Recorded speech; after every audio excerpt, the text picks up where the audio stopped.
AP ఎన్నికల్లో TDP, Janasena, బీజేపీలు కలిసి పోటీ చేస్తుండడం కొన్ని నియోజకవర్గాల్లో తీవ్ర అసంతృప్తికి కారణమవుతుంది.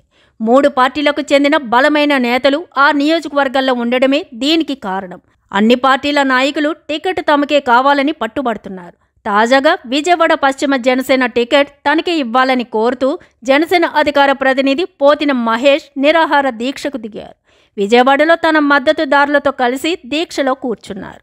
నిరాహార దీక్ష సందర్భంగా పోతిన మహేష్ మాట్లాడుతూ కూటమిలో భాగంగా విజయవాడ పశ్చిమ టికెట్ను తనకు అప్పగించడమే న్యాయమన్నారు. గత 5 ఏళ్లుగా నియోజకవర్గంలో ఎంతో కష్టపడి పనిచేశానన్నారు. తనతో పాటు జనసేన శ్రేణులు, అభిమానులు కూడా కష్టపడ్డారన్నారు. నియోజకవర్గంలో ప్రతి అణువు తనకు తెలుసన్నారు. తమ పోరాటం వల్లే ఇక్కడ ఉన్న వెల్లంపల్లి శ్రీనివాసును వేరే నియోజకవర్గానికి పంపించారని పోతిన తెలిపారు. ఇక్కడ జనసేన తప్ప వేరే పార్టీకి టికెట్ ఇస్తే వైసీపీపై గెలవడం సాధ్యం కాదన్నారు.